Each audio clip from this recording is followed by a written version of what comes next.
MP లావు శ్రీకృష్ణదేవరాయలు తన call data తీయించి privacy భంగం కలిగించారని విడుదల రజనీ ఆరోపించారు. ఈ వ్యాఖ్యలను టీడీపీ ఎంపీ ఖండించారు. తన క్యారెక్టర్ కు భంగం వాటిల్లేలా రజనీతో ఎవరో మాట్లాడిస్తున్నారని ఆరోపించారు. ఇది ఇలానే కొనసాగితే తాను కూడా పేర్లతో సహా చాలా విషయాలు బయటపెట్టాల్సి ఉంటుందని హెచ్చరించారు. ఆ రోజున మేము ఒకే పార్టీలో ఉన్నాము. వైఎస్ఆర్ కాంగ్రెస్ పార్టీ ఇంటిగ్రిటీ కోసం నేను ఆ రోజు నోరు విప్పలేదు. ఈ రోజున కూడా నేను చెప్పాలనుకోలేదు, కానీ చెప్పే పరిస్థితులు ఏర్పడ్డాయి కాబట్టి నేను చెప్తా ఉన్నాను. ఒకసారి ఆలోచన చేయండి. ఒకే పార్టీకి సంబంధించినటువంటి ఎంపీ అక్కడున్నటువంటి ఒక బీసీ మహిళ ఒక ఎమ్మెల్యే మీద కాల్ డేటా తీస్తారండి? కాల్ డేటా అనేది ఒక వ్యక్తి ప్రైవసీకి సంబంధించినటువంటి విషయం. నా జీవితం, నా వ్యక్తిగత జీవితంలోకి రావాలనేటువంటి ఎందుకంత నీచపు ఆలోచన వారికి వచ్చిందో నాకు తెలియదు.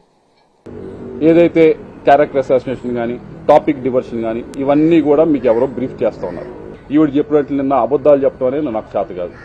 నేను నిజమే చెప్తాను. ఏదైతే ఉందో ఆ ఫ్యాక్ట్స్ మొత్తం నేను బయటికి చెప్తాను. ఈ విషయమే కాదు, చాలా విషయాల గురించి మాట్లాడతాను. పేరులతో సహా తీసుకుని మాట్లాడతాను. ఇది ఎంత దూరం వెళ్తుందో చూసుకున్నాం.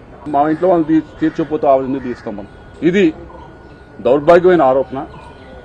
ఎందుకంటే దీని గురించి మాట్లాడాల్సిన అవసరం ఇది కేవలం దీని గురించి ఎందుకు మాట్లాడతానంటే, ఒకటి టాపిక్ డివర్షన్, అసలు విషయం నుంచి తప్పించడానికి ఈ టాపిక్ మార్చి దీని గురించి మాట్లాడటానికి.